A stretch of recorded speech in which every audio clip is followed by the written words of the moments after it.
It took just 4 taps to cancel her flight, one short call to change the locks, and not a single word exchanged between us. Around noon that day, a group photo hit my feed, her in a tiny bikini, drink in hand, tagged at some all-inclusive resort in Tulum. The caption read, "My body, my choice, #girls trip." But it wasn't the post that hollowed me out. It was the man-shaped shadow on the sand just behind her. Her ex. The same one she had sworn was nothing more than a wild college phase. The same man she once described as emotionally abusive. Right up until the moment I bought her that ticket. I didn't comment. I didn't message. I didn't start a fight. I just canceled her return flight and texted her landlord to let him know she wouldn't be needing the apartment anymore. She didn't know it yet, but she was no longer welcome in my life. I wish I could say I was blindsided, but the truth is, the signs were always there. The girls' trip had been a last-minute thing, booked with points I'd earned.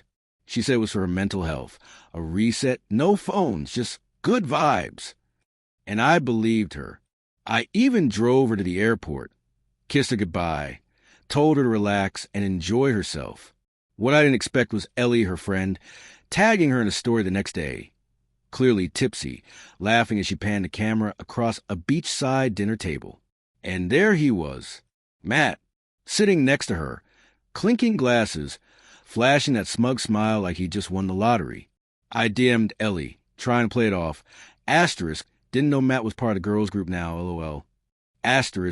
She heart reacted. No explanation. No apology. I don't know what stung worse.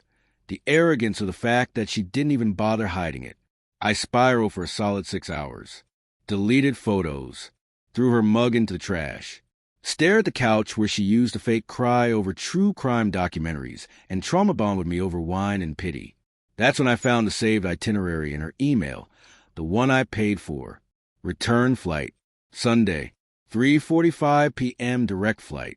Window seat. I canceled it. Then I called my buddy Tom, a locksmith. I didn't explain much. I didn't need to. He simply said, I'll be there in 20. All felt strangely calm. Like closing a browser tab after a crash.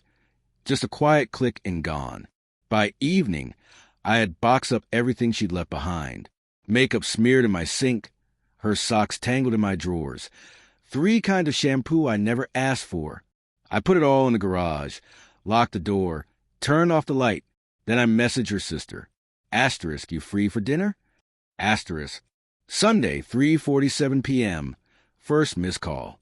Then 5 more within the hour. No voicemails. Just a frantic kind of texting that only happens when panic settles in. Full caps. WTF? Did you cancel my flight? I can't even get an Uber out of this hellhole. She must have figured out about the locks around 6:15 p.m. That's when the doorbell cam started pinging. I muted my phone. By then, I was halfway through a massive Euro platter with Maya, who, just for the record, had never been a fan of her sister's manipulative tendencies. Maya glanced at me between bites and said, "You look lighter." She wasn't wrong. Monday morning came with a 500-word text from my ex, painting herself as the abandoned damsel. You left me in a foreign country. Mexico isn't the Congo. I was emotionally vulnerable on vacation with my ex, and you're controlling for canceling a flight you paid for.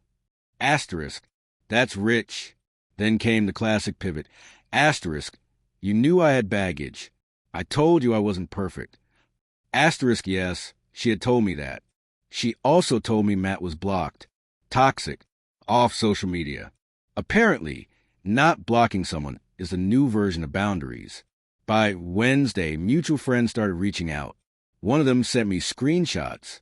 She was now telling people, on her close friends list, that I kicked her out just for posting a bikini pic. Not because of the ex, not because of the lie, just the bikini. That was her narrative. I didn't reply. But I did send her a screen recording of Ellie's story, where Matt's hand was clearly grabbing her waist in the background, just in case her memory had gotten foggy. She left me on scene.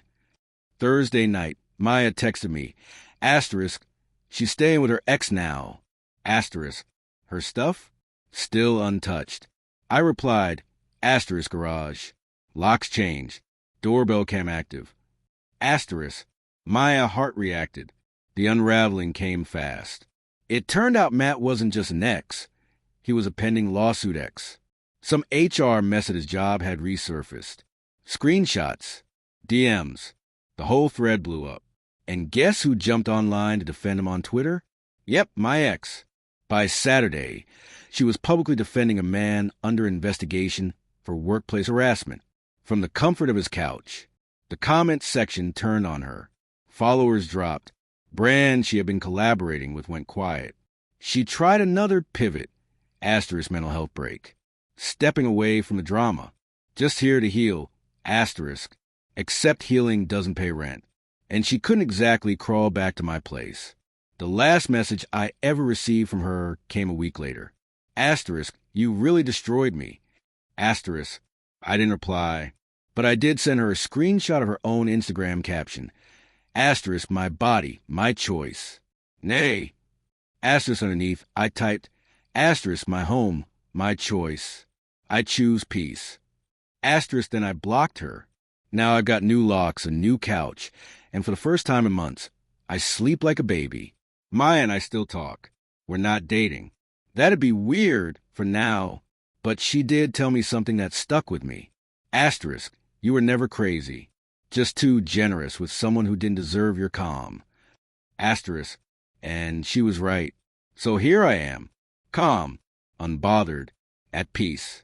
And for once, I'm not checking my phone.